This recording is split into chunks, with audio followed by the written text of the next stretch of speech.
Your heating bill just punched you in the face.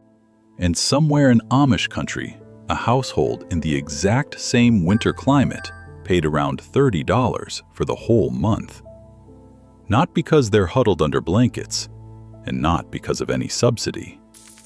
There's a specific heating method behind that number, and by the end of this video, you'll understand exactly how it works.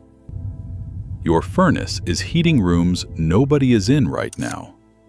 That's the first and most important piece of the $30 puzzle. Many Amish households don't heat the whole house. They heat one room, maybe two, the kitchen, the main living space, using a central stove the family actually gathers around. The bedrooms stay cold. The hallways stay cold. The spare room nobody enters in January stays cold. And because the heat is concentrated exactly where the people are, almost none of it gets wasted. Your forced air system works on the opposite logic. The thermostat calls for warmth, and the system obliges, pushing heated air through every duct into every corner, including the empty garage, the unoccupied guest bedroom, and the hallway that connects them. You're paying to heat cubic footage that serves no one. Now, layer in the fuel side. Dry hardwood and shelled corn cost significantly less per unit of usable heat than electric resistance heating or propane, which in many regions ran well above $3 per gallon heading into the current heating season.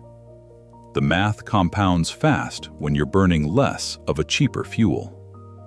And here's where the primitive assumption falls apart. Wood gasification boilers, a technology a number of Amish communities do use, operate at over 90% efficiency by burning not just the wood itself, but the combustible gases the wood releases.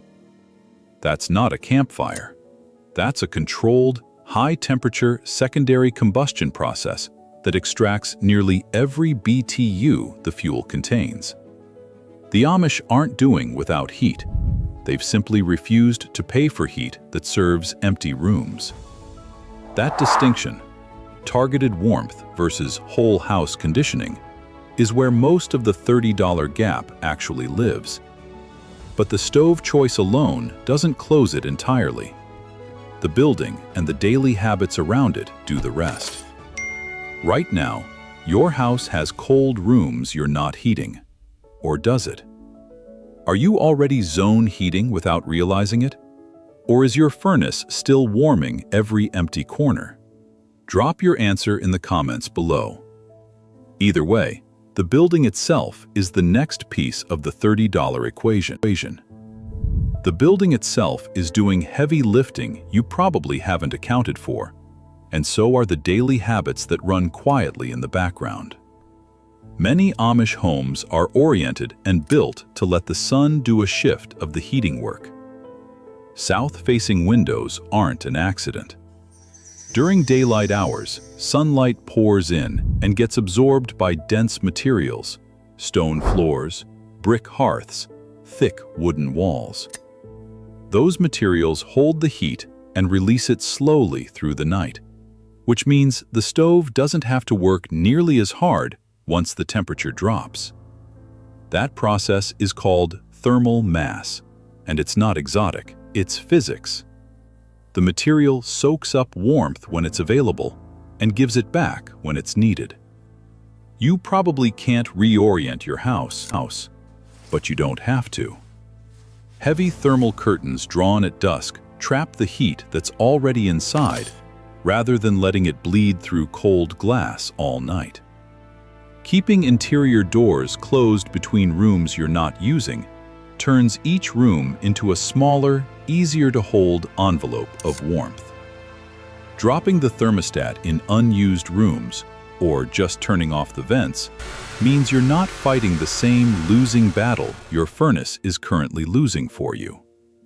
The behavioral layer matters more than it sounds. Many Amish households run cooler overnight than most modern homes consider comfortable. Genuinely cooler. not just 2 degrees lower. That sustained lower baseline is a significant part of why the monthly fuel number stays where it does. So, the $30 figure isn't one trick. It's a stove choice, a building that stores heat, and daily habits that don't let that heat escape. Pull 2 or 3 of those levers, and you'll see it on next month's bill. This isn't a secret the Amish are hiding. It's a logic that modern home design quietly walked away from. Subscribe for more ways to cut costs the simple way. And watch the next video on slashing your electric bill with the same logic.